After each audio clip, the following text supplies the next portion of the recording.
Wayanad fund വിവാദവുമായി ബന്ധപ്പെട്ടുകൊണ്ട് കോൺഗ്രസ് ചെന്നെത്തിയിരിക്കുന്നത് വലിയൊരു ട്രാപ്പിലാണോ? തീർച്ചയായിട്ടും അത് കോൺഗ്രസ് വിചാരിച്ചത് എല്ലാ കാലവും ഇങ്ങനെയൊക്കെ തന്നെ ആളുകൾ മറന്നു പോകും എന്നാണ് വിചാരിച്ചത്. ഇത് വലിയ ട്രാപ്പാണ്. കാരണം ഇതിന് ഉത്തരം പറയാൻ KPCCയും അതുപോലെ കോൺഗ്രസും ഒക്കെ വലിയ തോതിൽ ബുദ്ധിമുട്ടും. ഏറ്റവും പ്രധാനപ്പെട്ട കാര്യം എന്ന് വെച്ചാൽ 5,38,00,000 രൂപയാണ് ഇവർ പിരിച്ചത് എന്ന് പറയുന്നത്. അത് മറ്റേ യൂത്ത് കോൺഗ്രസിൻ്റെ 1,05,00,000 രൂപ കൂടി ഉൾപ്പെടുത്തിക്കൊണ്ടുള്ള എമൗണ്ടാണ്.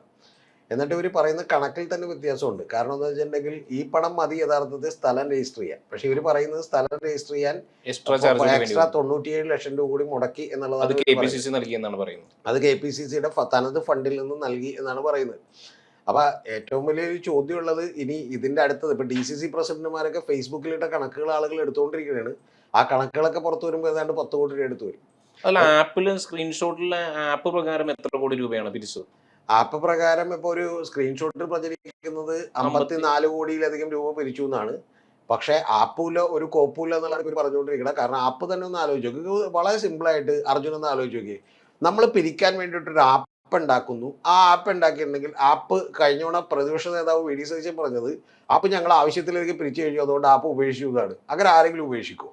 ഇനി ഉപേക്ഷിച്ചാൽ തന്നെ ഏറ്റവും കൂടുതൽ ഒരു സ്ക്രീൻഷോട്ട് എടുത്തു വെക്കാതിരിക്കുമോ? ഇനി ഏറ്റവും വലിയ തമാശ എന്താ, കൊന്നാലും ഞങ്ങൾ ഇതിനെക്കുറിച്ച് കണക്ക് പറയില്ലെന്നാണ് VD സതീശൻ പറയുന്നത്. 1 മണിക്കൂർ കഴിയുമ്പോഴത്തേക്കും KC വേണുഗോപാൽ പറയുന്നത് ധനലക്ഷ്മി ബാങ്കിലാണ് അക്കൗണ്ട് എന്ന് പറയുന്നു മീഡിയ വണ്ണിന്റെ ഈ പ്രമോദ് രാമനോട്. ഉടനെ അടുത്ത മണിക്കൂറുകളിൽ ഒരു നോട്ടീസിന്റെ പുറകിലാണ്. എനിക്ക് സങ്കടോട് പറയാനായിട്ട്, കാരണം എനിക്ക് വളരെ പ്രിയപ്പെട്ട ഒരാളാണ് സണ്ണി ജോസഫ് സാറ്. പക്ഷെ അദ്ദേഹം നോട്ടീസിന്റെ പുറകിൽ എഴുതിക്കൊണ്ട് വന്നേക്കാണ് ഒരു കണക്ക് എന്ന് പറഞ്ഞാൽ ഒരു വൈറ്റ് പേപ്പർ പോലും ഇല്ല, എഴുതിക്കൊണ്ട് വന്നിട്ട് കണക്ക് വായിക്കാണ്. പ്രധാനപ്പെട്ട വിഷയം എന്താണെന്ന് അറിയാമോ? ഇത് വലിയ തലവേദനയാകാൻ പോവുകയാണ് കോൺഗ്രസിന്. ഇതിന്റെ പ്രധാനപ്പെട്ട കാര്യം എന്ന് വെച്ചാൽ അർജുനടക്കമുള്ള ആളുകൾ ഇതിന്റെ യാഥാർത്ഥ്യം മനസ്സിലാക്കിയിട്ടില്ല. എന്താ വിഷയം? 15 ലക്ഷം രൂപ ഗവൺമെന്റിൽ നിന്ന് തന്നേക്ക്, ഞങ്ങൾക്ക് വീട് വേണ്ട എന്ന് പറഞ്ഞ് അഫിഡവിറ്റ് എഴുതി കൊടുത്ത് ആളുകൾ 15 ലക്ഷം രൂപ മേടിച്ചിട്ട് പോന്നേക്കാണ്. ആ 15 ലക്ഷം രൂപ മേടിച്ചവരുടെ ആ താല്പര്യം എന്തായിരുന്നു? 15 ലക്ഷം രൂപ ഗവൺമെന്റ് ചെയ്ത് കിട്ടും, ഞങ്ങൾക്ക് വീട് സ്ഥലവും ആര് തരും? ഈ പറയുന്നത് UDF തരും അല്ലെങ്കിൽ കോൺഗ്രസ് തരും എന്നുള്ള വിശ്വാസത്തിൽ അവർ പോന്നേക്കണേ. ഞാൻ അതിലേക്ക് വരാം. അപ്പൊ അങ്ങനെ വിശ്വസിച്ച് വന്നിട്ടുള്ള ആളുകൾ മുഴുവൻ ഇപ്പൊ ഏതാണ് കടത്തിണ്ണയിൽ മറ്റേ വാടക ഗവൺമെന്റ് കൊടുത്തിട്ട് കിടന്ന് ഉറങ്ങാണ്. ഇനി ഗവൺമെന്റ് അത് നിർത്തും. കാരണം എന്താ, ഈ 15 ലക്ഷം രൂപ കൊടുത്തേക്കുന്നവർക്ക് പിന്നെ ഗവൺമെന്റ് വാടക കൊടുക്കേണ്ട ആവശ്യമില്ല. അപ്പൊ ഈ 15 ലക്ഷം രൂപ കൊടുത്തിട്ടുള്ള നിരവധി ആളുകൾ കളക്ടറേറ്റിൽ വന്ന് കളക്ടറെ കണ്ട് കരയുകയാണ്. ഞങ്ങൾ 15 ലക്ഷം രൂപ ചെലവായി പോയി, നിങ്ങൾ പ്ലീസ് എവിടെന്നെങ്കിലും ഞങ്ങൾക്ക് ഒരു വീട് തരൂ, ഇല്ലെന്നുണ്ടെങ്കിൽ ഞങ്ങൾ കടം മേടിച്ചാണെങ്കിൽ 15 ലക്ഷം രൂപ അങ്ങോട്ട് തരാമെന്ന് പറയാണ്. അതിന്റെ പ്രധാനപ്പെട്ട കാര്യം കൂടി എന്താണെന്നറിയാമോ? ഗവൺമെന്റ് ചരിത്രത്തിൽ ഇല്ലാത്ത വിധം ഒരു ഗംഭീരമായിട്ടുള്ള പ്രൊജക്റ്റാണ് കേരള ചരിത്രത്തിൽ ഇല്ലാത്ത വിധം നടപ്പിലാക്കിയത്. അതിന്റെ പ്രധാനപ്പെട്ട കാരണം ഗവൺമെന്റ് ഏതാണ്ട് 50 കോടി രൂപയോളം 46 കോടി രൂപയോളം മുടക്കിയാണ് സ്ഥലം മേടിച്ചത്. ആ സ്ഥലം മേടിച്ചത് കൽപ്പറ്റ ടൗണിലാണ്.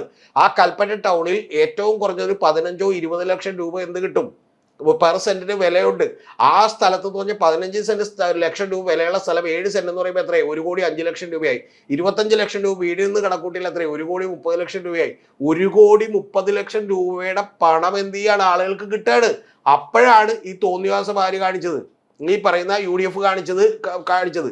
ഞാനടക്കം പിണറായിനെ പല കാര്യങ്ങളും വിമർശിച്ചുകൊണ്ടിരുന്നപ്പോൾ ഞാൻ ഈ പറയുന്ന പോലെ ഒരു ഫിറോസ് എന്ന് പറയുന്ന പണ്ട് മംഗളത്തിലും അതുപോലെ പല ചാനലുകളിലും ഏഷ്യാറ്റിലൊക്കെ ഉണ്ടായിരുന്ന ഫിറോസ് ഉണ്ട്. ഫിറോസിന്റെ ഒരു ചാനലിൽ ഞാൻ ഇന്റർവ്യൂ എടുക്കുമ്പോൾ പറഞ്ഞു, എന്ത് അതിർത്തി തങ്ങൾ പറഞ്ഞാലും ഒരിക്കലും CMDRF ഫണ്ടിലേക്ക് പണം കൊടുക്കാതിരിക്കരുത്. പ്രധാനപ്പെട്ട കാരണം അത് ചീഫ് മിനിസ്റ്ററുടെ ഫണ്ടാണ്, നമുക്ക് എപ്പോൾ വേണമെങ്കിലും ഓഡിറ്റ് ചെയ്യാൻ കഴിയുന്ന ഫണ്ടാണ്. അതിൽ നിന്ന് ഇനി എന്തെങ്കിലും അടിച്ചു മാറ്റിയാലും നമുക്ക് എന്ത് ചെയ്യാൻ പറ്റും, അത് കുഴപ്പമില്ലാത്ത ഫണ്ടാണ്. പക്ഷെ അവിടേക്ക് നമ്മൾ ഫണ്ട് കൊടുക്കേണ്ട, പകരം പ്രൈവറ്റ് പാർട്ടിക്ക് കൊടുക്കണമെന്ന് വെച്ചാൽ കോൺഗ്രസ് പറഞ്ഞ വാചകത്താണ് കെ സുധാകരൻ പറഞ്ഞത്. രമേശ് ചെന്നിത്തല കൊടുക്കുമെന്ന് പറഞ്ഞിട്ട് രമേശ് ചെന്നിത്തലക്കെതിരെ നടപടിയെടുക്കുമോ എന്നുള്ള ഒരു ചോദ്യം പോലും വന്നു. എന്നിട്ട് കെ സുധാകരൻ പറഞ്ഞു, ഞാൻ രമേശിനെ വിളിച്ച് സംസാരിച്ചിട്ട് പാർട്ടിക്ക് ഒരു സംവിധാനമുള്ളപ്പോൾ എന്തിനാ പുറത്തു കൊടുക്കുന്നതെന്ന് ചോദിച്ചിട്ട് പുള്ളി തരാമെന്ന് പറഞ്ഞിട്ടുണ്ടെന്നാണ്. ആ പണമാണ് ഇവർ അടിച്ചു മാറ്റിയിട്ടുള്ളത്. ഇനി ഇവരുടെ ന്യായീകരണങ്ങൾ എന്താ? അല്ല, VD സതീശൻ തന്നെ പറയുന്നു ആ ഒരു സ്ഥലത്ത് വീട് പണി തുടങ്ങി എന്ന് പറയുന്നു. യഥാർത്ഥത്തിൽ അവിടെ ആ ഒരു ബിൽഡിംഗ് പെർമിറ്റിന് പോലും അപേക്ഷ നൽകിയിട്ടില്ല. അപ്പോൾ ഇങ്ങനെ ബിൽഡിംഗ് പെർമിറ്റിന് പോലും അപേക്ഷ നൽകാതെ വീട് പണി തുടർന്നു എന്ന് പറയാൻ, അല്ലെങ്കിൽ വീട് പണി തുടങ്ങി എന്ന് പറയാനായിട്ടുള്ള പ്രതിപക്ഷ നേതാവിന്റെ ആ ഒരു കുളത്തരത്തെ എങ്ങനെ നോക്കിയാണെന്ന്? പ്രതിപക്ഷ നേതാവ് ഈ കാര്യത്തിൽ ശരിക്കും പറഞ്ഞിട്ടുണ്ടെങ്കിൽ അടപടലം തേഞ്ഞിരിക്കുകയാണ്. ഒരു സംശയമില്ല എനിക്ക് പറയാനായിട്ട്. എന്താ പ്രധാനപ്പെട്ട കാര്യം എന്ന് പറഞ്ഞാൽ VD സതീശൻ ഈ കാര്യത്തെക്കുറിച്ച് ചോദ്യം വരുമ്പോൾ തന്നെ അസ്വസ്ഥനാവുകയാണ് ചെയ്യണം. മനസ്സിലായ? ഇതിനെക്കുറിച്ച് ചോദിക്കേണ്ട, മൈക്ക് ഓഫ് ചെയ്യും, മൈക്ക് പിടിച്ചു വാങ്ങുന്നൊക്കെയാണ്. സത്യം പറഞ്ഞാൽ പുള്ളിക്ക് ഓടിക്കളയാൻ പറ്റാത്തതുകൊണ്ടാണ്. പുള്ളിക്ക് നൽകേണ്ട മറുപടി എന്ന് പറയുന്നത് യഥാർത്ഥത്തിൽ പയ്യന്നൂരിലെ രക്തസാക്ഷി ഫണ്ടിന്റെ വിവരങ്ങൾ എന്ന് CPM വെളിപ്പെടുത്തുന്നു, അന്ന് ഞങ്ങൾ ഇത് വെളിപ്പെടുത്താമെന്ന് പറഞ്ഞാൽ മതി. അങ്ങനെ പറയാൻ പറ്റില്ല. എന്താ കാര്യം എന്ന് പറഞ്ഞുതരാം. അതിന്റെ കാര്യം എന്താണെന്ന് വെച്ചാൽ അത് മാധ്യമങ്ങളുടെ തെറ്റായ നറേറ്റീവാണ്. ഈ പറയുന്ന ഏഷ്യാനെറ്റിലെ സിന്ധു സൂര്യകുമാറും അതുപോലെ തന്നെ മറ്റേ മീഡിയ വണ്ണിലെ അടുപ്പൂട്ടി ചർച്ചക്കാരും ഒക്കെ പറഞ്ഞുകൊണ്ടിരിക്കുന്നത് ഇതേപോലെ അതും തെറ്റാണ് ഇതും തെറ്റാണ് ഡിവൈഎഫ്ഐ കൊടുത്തത് തെറ്റാണെന്നൊക്കെയാണ്. തെറ്റല്ല നിങ്ങൾ പറയണ്ട. ഞാൻ പറയുന്നത് കരുവന്നൂരിലെ അടക്കം അല്ലെങ്കിൽ രക്തസാക്ഷി ഫണ്ടിലെ അഴിമതി അടക്കം എന്നുള്ള കാര്യങ്ങളൊക്കെ നിങ്ങൾ പറയുന്നു. അതെല്ലാം പറയുമ്പോൾ 5 ലക്ഷം രൂപയുടെ ആരോപണമാണ് ആരെ കുഞ്ഞികൃഷ്ണൻ ഈ പറയുന്ന പോലെ ഒരു CPM-നെതിരെ ഉന്നയിച്ചിട്ടുള്ളത്. ശരിയാണെന്ന് തന്നെ വിചാരിച്ചു, ഒരു വാദത്തിന് വേണ്ടി ശരിയാണെന്ന് അങ്ങ് സമ്മതിച്ചു തരാം. പക്ഷെ പ്രധാനപ്പെട്ട കാര്യമുണ്ട് എപ്പോഴും അർജുൻ അറിയേണ്ടത്. ഒരു രാഷ്ട്രീയ പാർട്ടിയുടെ ഒരു ഏരിയ സെക്രട്ടറി ചെയ്തിട്ടുള്ള ഒരു തെറ്റാണെന്ന് പറയാം നമുക്ക്. അങ്ങനെ ഒരു ഏരിയ സെക്രട്ടറി ഒരു ജില്ലാ കമ്മിറ്റി മെമ്പറോ അല്ലെങ്കിൽ ഒരു ബ്രാഞ്ച് സെക്രട്ടറി ഒന്നും തെറ്റ് ചെയ്യാൻ പാടില്ലെന്ന് നമുക്ക് പറയാൻ പറ്റില്ല. പക്ഷേ ഇതല്ല, ഇത് കേരള പ്രദേശ് കോൺഗ്രസ് കമ്മിറ്റി എന്ന് പറയുന്ന കേരളത്തിന്റെ ഈ പറയുന്ന പോലെ ഒരു പ്രതിപക്ഷത്തിന്റെ ഏറ്റവും വലിയ രാഷ്ട്രീയ പാർട്ടിയുടെ സംസ്ഥാന നേതൃത്വം അങ്ങനെ തന്നെ തെറ്റ് ചെയ്തിരിക്കുന്നു എന്നാണ്, കാശടിച്ച് മാറ്റിയിരിക്കുന്നു എന്നാണ്. അത് എവിടെ നിന്ന്? മറ്റേ 16,000 കോടി രൂപ പാലം പണിയാൻ കൊടുത്തതിന് 500 കോടി അടിച്ചു മാറ്റിക്കോ, കുഴപ്പമില്ല. അതൊക്കെ ഇവിടെ നടക്കുന്ന കാര്യമാണ്, അതിലൊന്നും സംശയമില്ല. ചിലപ്പോൾ ഇപ്പൊ മറ്റേ ഊരാളുങ്കലിന് കൊടുത്തിട്ടുള്ള കാശിൽ ഊരാളുങ്കൽ വലിയ ലാഭം ഉണ്ടാക്കിയിട്ടുണ്ട്, അതിലൊന്നും എനിക്ക് തർക്കമില്ല, ഉണ്ടായിക്കോട്ടെ, കുഴപ്പമില്ലതേ. പക്ഷെ എങ്കിലും പ്രധാനപ്പെട്ട കാര്യം എന്ന് പറഞ്ഞാൽ അല്ല, ടെൻഡർ വിളിക്കാതെ ഏറ്റവും കൂടുതൽ വർക്ക് കൊടുത്തേക്കുന്ന ഉമ്മൻചാണ്ടിയുടെ കാലത്താണ്. അത് അവിടെ നിൽക്കട്ടെ. ഞാൻ പറഞ്ഞ അതിലേക്ക് പോകണ്ട. ഊരാളുങ്കൽ സൊസൈറ്റിയെ കുറിച്ച് ഞാൻ ഗംഭീരമായി പഠിച്ച് മറുനാടനിൽ വീഡിയോ ചെയ്തിട്ടുണ്ട്. അപ്പൊ അതൊന്നും അല്ല പ്രശ്നം എന്താണ്? ഇതൊരു ദുരന്തമുഖത്ത് നിൽക്കുന്ന ആളുകൾ. കേരളം ഞെട്ടിപ്പോയ, അതായത് രാവിലെ 1:15 ചൂരൽമലയിലെയും മുണ്ടക്കയിലെയും ഈ പറഞ്ഞ പോലെ 4:30ക്കും 1:15 ഉരുൾപൊട്ടലുണ്ടായി 2 വാർഡുകൾ ഒന്നടങ്കം ഒലിച്ചു പോവുകയും ജീവിതത്തിൽ ഈ പറഞ്ഞ പോലെ നിരാലംബരായി പോയിട്ടുള്ള 420ഓളം ആളുകൾ മരണപ്പെടുകയും 370ഓളം പേർക്ക് മുറിവേൽക്കുകയും 180ഓളം വരുന്ന ആളുകളെ കണ്ടെത്താതിരിക്കുകയും അതിൽ 32ഓളം ആളുകൾ മരിച്ചതായി 6 മാസത്തിനൊക്കെ രേഖപ്പെടുത്തുകയും ചെയ്ത ആ 32 പേർ മണ്ണിനടിയിൽ കിടന്നു പോലും ഈ പറഞ്ഞ ശ്വാസം കിട്ടാതെ പെടഞ്ഞു മരിച്ച ജന്മങ്ങളുടെ ആത്മാവിനോട് കോൺഗ്രസ് മറുപടി പറയേണ്ടി വരും. കാരണം എന്താ വെച്ചാൽ നിങ്ങൾ 150 കോടി പിരിച്ചോ, എന്നിട്ട് 100 കോടിയെങ്കിലും എന്ത് ചെയ്താൽ മതിയായിരുന്നു, ചെലവാക്കിയാൽ മതിയായിരുന്നു. പക്ഷെ ഇത് എന്ന് പറയുന്നത് അങ്ങേയറ്റത്തെ തോന്നിയാസാണ്. ഇനി ഒരു കാര്യം കൂടി താങ്കൾ ഇടയ്ക്ക് പറഞ്ഞു കാര്യം, കഴിഞ്ഞ ദിവസം ശ്രുതിയുടെ കാര്യം പറഞ്ഞു. ശ്രുതിയുടെ കാര്യത്തിൽ എന്താണ് ആ പെൺകുട്ടിക്ക് സംഭവിച്ചതെന്ന് ഈ നാട്ടിലുള്ള ആളുകൾ അറിയണം. പലർക്ക് പറയാൻ ഞാൻ ഫിലോക്കാലിയ ഫൗണ്ടേഷൻ അതിൽ പോലും ഉടായ്പാണ്, അതവിടെ നിൽക്കട്ടെ. ഞാൻ പറയണത് ഒന്ന്, ഈ പറയുന്ന പോലെ എന്ത് ചെയ്തു, ഇവരുടെ കുടുംബത്തിലെ എല്ലാ അംഗങ്ങളും നഷ്ടപ്പെട്ടു പോയൊരു പെൺകുട്ടി. ആ പെൺകുട്ടിക്ക് ആകെ ഈ പറയുന്ന പോലെ ആശ്രയമായിട്ടുണ്ടായിരുന്നത് തന്നെ കല്യാണം കഴിക്കാമെന്ന് പറഞ്ഞൊരു കല്യാണം നിശ്ചയിച്ചിരുന്ന ചെറുപ്പക്കാരൻ. ആ ചെറുപ്പക്കാരൻ കൂടെ നിന്ന് ശ്രുതിയെ ഞങ്ങൾ പൊന്നുപോലെ നോക്കുമെന്ന് പറഞ്ഞു. പക്ഷേ ഏറ്റവും ഒടുവിൽ ദുരന്തം പിന്നെയും വേട്ടയാടിയപ്പോൾ ഒരു ആക്സിഡന്റിൽപ്പെട്ടു, ആ പെൺകുട്ടി അപകടത്തിൽപ്പെട്ടു. കൂടാതെ ആ പയ്യൻ മരിച്ചുപോയി. ഈ മരിച്ചു പോയതിനു ശേഷം ആ പെൺകുട്ടിയിൽ നിന്ന് തേങ്ങുന്നത് കേരളം കണ്ണീരോടുകൂടിയാണ് കണ്ടത്. ആ കണ്ണീരോടുകൂടി കണ്ടപ്പോൾ അവിടെയുള്ള സിദ്ദിഖ് എന്ന് പറയുന്ന MLA വന്നൊരു വാഗ്ദാനം കൊടുത്തു, ഒരു സ്പോൺസർഷിപ്പിലാണ്. ആ സ്പോൺസർഷിപ്പിൽ 13 സെന്റ് വീടും 1500 സ്ക്വയർ ഫീറ്റിന്റെ വീടും തരാന്ന് പറഞ്ഞു. പക്ഷെ അദ്ദേഹം വേറെ ആരുടെങ്കിലും സ്പോൺസർഷിപ്പിലായിരിക്കും കൊടുത്തിട്ടുണ്ടാവുക. അത് ശരിയാണ്, ഞാൻ സ്വന്തം വീട്ടിൽ നിന്ന് എടുത്ത് കൊടുക്കാന്ന് പറയില്ല. അങ്ങനെ ഒരു കാലത്തും ഇവരാരും കൊടുക്കൂല, കാരണം ഇവർ മുക്തിയാണ് ചെയ്യില്ല, അതവിടെ നിൽക്കട്ടെ. പക്ഷെ ഞാൻ ചോദിക്കുന്നത് വേറൊരു ചോദ്യമുള്ളത്, ഈ ഫിലോക്കാലിയ ഫൗണ്ടേഷന് ഈ വീട് പണിത് കൊടുക്കാൻ പറ്റില്ലെന്ന് ഈ സിദ്ദിഖ് അറിഞ്ഞത് എപ്പോഴാണ്? ഇപ്പോഴാണോ പറഞ്ഞത്? അല്ലല്ലോ. അപ്പോൾ സിദ്ദിഖ് എന്ത് ചെയ്യണ്ടേ? ഒരു പത്രസമ്മേളനം വിളിച്ചുകൊണ്ട് പറയണ്ടേ, ഫിലോക്കാലിയ ഫൗണ്ടേഷൻ 13 സെന്റ് സ്ഥലം രജിസ്റ്റർ ചെയ്തിട്ടുണ്ട്, പക്ഷെ ഇവർക്ക് വീട് കൊടുക്കാൻ കഴിയില്ല, കാരണം ഞങ്ങൾക്ക് ആ പണം സമാഹരിക്കാൻ കഴിഞ്ഞിട്ടില്ല, അല്ലെങ്കിൽ അവർ പ്രതിസന്ധിയിലാണ്, കാരണം ജിജി മാരിയോ ഒക്കെ തമ്മിൽ ഇടിയായി. കാരണം എന്താണ്, സ്നേഹിക്കൂ, ഭർത്താവിനെ എല്ലാ ദിവസവും കെട്ടിപ്പിടിക്കൂ, ഉമ്മ വെക്കൂ എന്നൊക്കെ പറഞ്ഞവര് എന്ത് ചെയ്തു, ഈ പറഞ്ഞ പോലെ കൂടത്തിനടിക്കായിരുന്നു എന്നൊക്കെ ജനത്തിന് മനസ്സിലായി. അതും ഭൂലോക തട്ടിപ്പായിരുന്നു. അപ്പൊ അങ്ങനെ തട്ടിപ്പായിട്ടുള്ള ആളുകൾ ഇവിടെ കൊടുക്കാൻ കഴിയില്ല, നിങ്ങൾ ആരെങ്കിലും സഹായിക്കണം എന്ന് പറഞ്ഞ് സിദ്ദിഖ് ചെയ്യേണ്ടത് ഒന്ന്. ഇനി അതല്ലെങ്കിൽ സിദ്ദിഖ് രണ്ടാമതൊരു കാര്യം പറയണ്ടേ, കോൺഗ്രസിന്റെ, അദ്ദേഹം ഈ പറഞ്ഞ പോലെ കോൺഗ്രസിന്റെ ഭാരവാഹിയാണ്, വൈസ് പ്രസിഡന്റ് ആണ്, പറയണ്ടേ നമ്മൾ ആ വീട് വെച്ചു കൊടുക്കണം, സ്ഥലം കിട്ടിയിട്ടുണ്ട്, നമ്മൾ എന്ത് ചെയ്യണം, ആ വീട് വെച്ചു കൊടുക്കണം എന്ന് പറയണ്ടേ. ഇവര് KPCCയുടെ പ്രതിപക്ഷ നേതാവ് VD സതീശനടക്കം ആദ്യം മുതൽ അവസാനം വരെ ഈ കാര്യത്തിൽ പറഞ്ഞുകൊണ്ടിരിക്കണം എന്നുള്ളതാണ്. എന്താ പറഞ്ഞത്? ആദ്യം പറഞ്ഞത് സ്ഥലം ഗവൺമെന്റ് തരുമെന്ന് വിചാരിച്ച് ഞങ്ങൾ കാത്തിരുന്നു. തെറ്റാണ്, സ്ഥലം ഗവൺമെന്റ് തരില്ല, ഞങ്ങൾ സ്വന്തമായി മേടിച്ച് പണിയുമെന്നാണ് അദ്ദേഹം ആദ്യം പറഞ്ഞത്. ഒന്ന്. ഇനി രണ്ടാമത്തെ കാര്യം പുള്ളി പറഞ്ഞു, ഏറ്റവും ഒടുവിൽ പറഞ്ഞു എന്ന് മാത്രമേ പറയുന്നുള്ളൂ, പുള്ളി പറഞ്ഞു അവിടെ പണി തുടങ്ങി എന്ന് പറഞ്ഞു. ഇപ്പൊ ഏറ്റവും ഒടുവിൽ ബിൽഡിംഗ് പെർമിറ്റ് എടുത്തിട്ടില്ല. KPCC പ്രസിഡന്റ് വന്നിട്ട് പറയുന്നത് പണിയാൻ ഞങ്ങളുടെ കാശില്ലെന്നാണ്. ഇനി ഏറ്റവും വലിയൊരു കോമഡി കൂടി പറയാം, ഇപ്പൊ അവര് പണിയാൻ കാശില്ലാതെ എങ്ങനെയാണ് വീട് പണി തുടരുന്നത്? എങ്ങനെ അതാർക്കും അറിയില്ല. ആകാശത്ത് നിന്ന് എന്ത് ചെയ്യായിരിക്കും, വല്ല പശുവിനെ മേടിച്ചിട്ട് അതുകൊണ്ട് മറ്റു പല നേതാക്കൾ പറയുകയാണ് ഇനിയിപ്പോ പണം വേണ്ട ആവശ്യമില്ല, AICC മുടക്കിക്കൊള്ളൂ എന്ന് പറയാം. ഇനി അല്ല, AICC എന്ന് പറഞ്ഞാൽ രാഹുൽ ഗാന്ധിയും മല്ലികാർജ്ജുൻ ഖാർഗെയും അതുപോലെ തന്നെ KC വേണുഗോപാലും പിന്നെ ഈ പറഞ്ഞ ഇവിടുത്തെ KPCCയുടെ 158 ഭാരവാഹികളും കൂടി രാവിലെ മറ്റേ കടലിൽ മീൻ പിടിക്കാൻ പോയിട്ടോ അല്ലെങ്കിൽ ഈ പറഞ്ഞ കൂലിപ്പണിക്ക് പോയിട്ടോ ആ കാശും കൊണ്ടൊന്ന് വെച്ച് എന്ത് ചെയ്യായിരിക്കും, പണിയായിരിക്കും. എന്തൊരു അസംബന്ധമാണ് ഈ പറയുന്നത്. ഇനി ഒന്നെല്ലാം പോട്ടെ, മുസ്ലിം ലീഗ് എന്ന് പറഞ്ഞ ഒരു രാഷ്ട്രീയ പാർട്ടിക്ക് 27 സ്ഥലത്തല്ലേ അവർ മത്സരിക്കുന്നുള്ളൂ. അവർ പിടിച്ചത് 34 കോടി രൂപ, 34 കോടി രൂപയാണ്. നാഷണൽ പാർട്ടിയായ ഡിവൈഎഫ്ഐ പിരിച്ചത് 20 കോടി 40 ലക്ഷം രൂപയാണ്.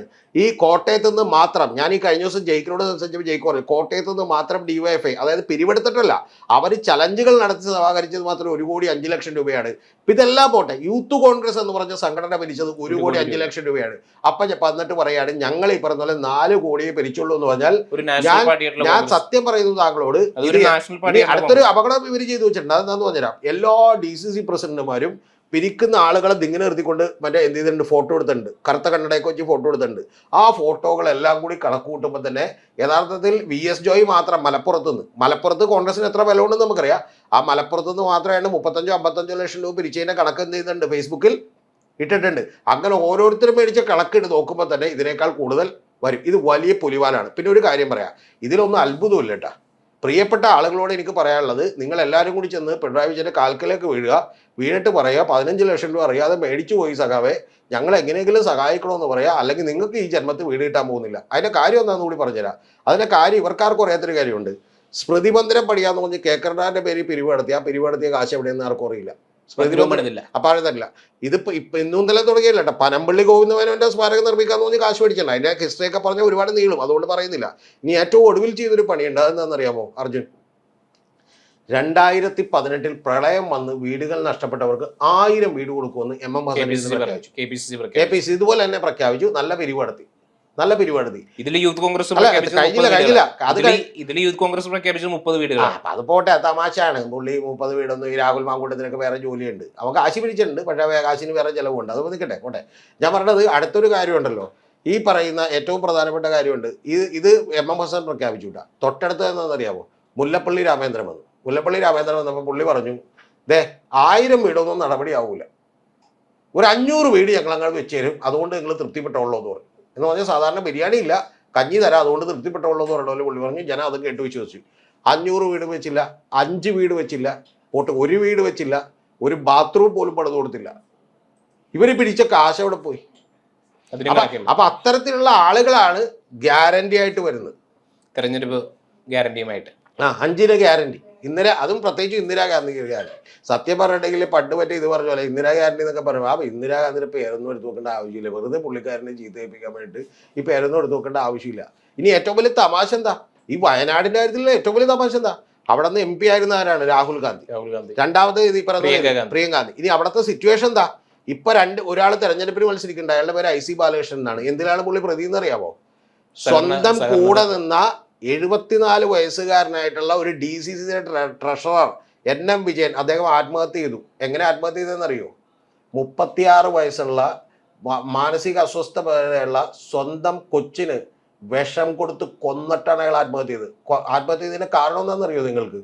ആത്മഹത്യ ചെയ്തത് സഹകരണ ബാങ്കുകളിൽ നിയമനം കൊടുക്കാന്ന് പറഞ്ഞ് 25 ലക്ഷം രൂപ ആളുകളുടെ കയ്യിൽ നിന്ന് കൈനീട്ടി ഇയാളെ കൊണ്ട് മേടിപ്പിച്ചിട്ട് അയാൾ അതിൽ നിന്ന് 1 രൂപ പോലും എടുത്തില്ല. പാവം ആ മനുഷ്യൻ എന്ത് ചെയ്തു? ഇവർക്ക് കൊടുത്തു, ഇവരതെല്ലാം വീതിച്ചെടുത്തു. ഏറ്റവും ഒടുവിൽ ജോലിയും കിട്ടിയില്ല, ജ്യോതിയും വന്നില്ല, ഒരു തീയും വന്നില്ല, ഒരു കോപ്പും വന്നില്ല, ജോലിയും കിട്ടിയില്ല.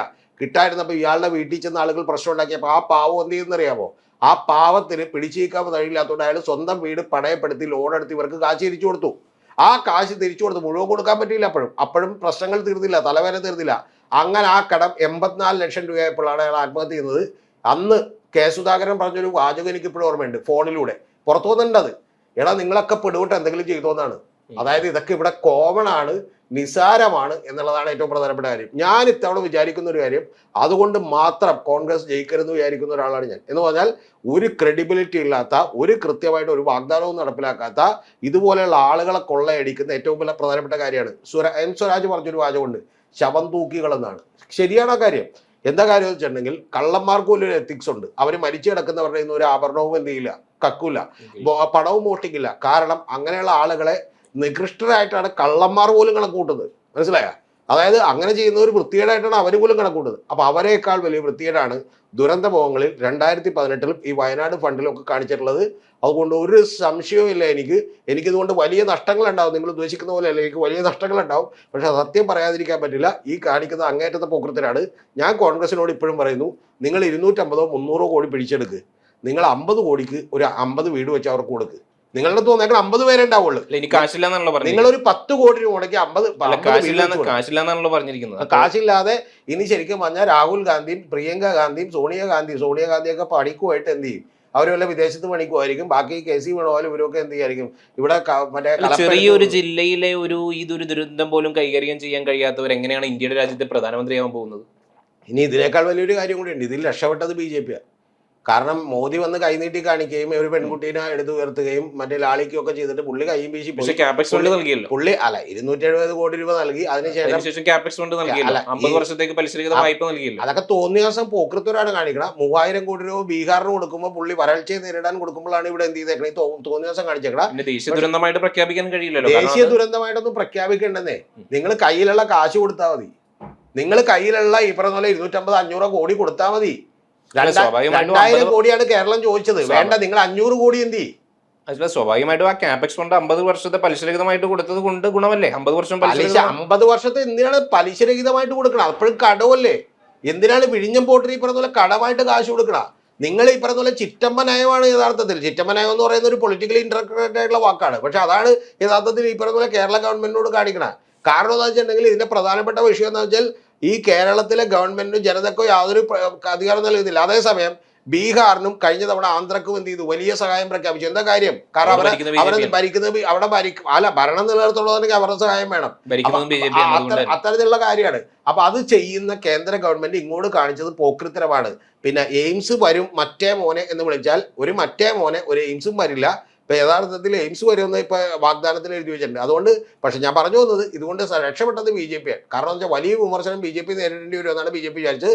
സത്യത്തിൽ BJP ഇന്നലെ ചെന്ന് രാഹുൽ ഗാന്ധിയോടും ഈ പറയുന്ന KPCCയോടും ഒക്കെ നന്ദി പ്രകടിപ്പിക്കേണ്ടതാണ്.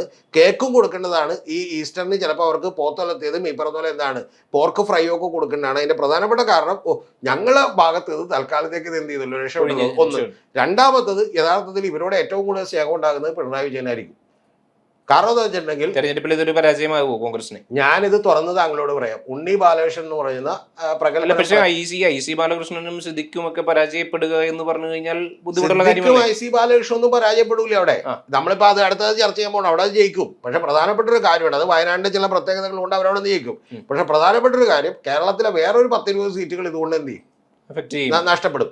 ഇതിന്റെ പ്രധാനപ്പെട്ട കാര്യം എന്താ വെച്ചാൽ സത്യത്തിൽ പിണറായി വിജയൻ ഇവരോട് എന്നും നന്ദിയുള്ളവരായിരിക്കും. കാരണം ഇത്തരത്തിലുള്ള ഒരു പ്രതിപക്ഷം കിട്ടാൻ പിണറായി വിജയൻ ഭാഗ്യം ചെയ്തിട്ടുള്ള ഒരാളാണ്. അതുകൊണ്ട് ഇപ്പൊ പുതിയ പരസ്യം വന്നുകൊണ്ടിരിക്കുകയാണ്. ഞാൻ പറഞ്ഞു വന്നത്, ഞാനിത് ഏതാണ്ട് 1 മാസം മുമ്പ് തന്നെ ഉണ്ണി ബാലകൃഷ്ണൻ സാറ് യഥാർത്ഥത്തിൽ ഏഷ്യാനെറ്റിൽ പരിപാടി നടത്തുന്നുണ്ട്, അറിയാലോ. അന്ന് അദ്ദേഹം സീറ്റുകളൊക്കെ പ്രഖ്യാപിച്ചപ്പോൾ ഞാൻ തിരുവനന്തപുരത്ത് വെച്ച് എന്നെ കണ്ടപ്പോൾ ഞങ്ങളുമായിട്ടിരുന്ന് സംസാരിക്കുമ്പോൾ എന്നോട് ചോദിച്ചു, പക്ഷേ എന്ത് സംഭവിക്കുമെന്ന് ചോദിച്ചു. ഞാൻ പറഞ്ഞു എനിക്കിപ്പോഴും വിശ്വാസം പിണറായി വിജയൻ വീണ്ടും അധികാരത്തിൽ വരുമെന്നാണ്. അതെന്താണ് അങ്ങനെയെന്ന് ചോദിച്ചു. ഞാൻ പറഞ്ഞു ഫെബ്രുവരി അവസാനം ഈ വയനാടിന്റെ പ്രൊജക്ട് വരികയാണ്. ഈ പ്രൊജക്ട് വരുന്നതുമായി ബന്ധപ്പെട്ട് വലിയ വിഷയം ഉണ്ടാവും, കാത്തിരുന്ന് കാണാൻ പറഞ്ഞു. അതിന്റെ പ്രധാനപ്പെട്ട വിഷയം ഫെബ്രുവരിയിൽ ഈ പ്രൊജക്ട് എന്ത് ചെയ്യും? വരുമ്പോൾ പ്രതിപക്ഷത്തിന് മറുപടി ഉണ്ടാവില്ല.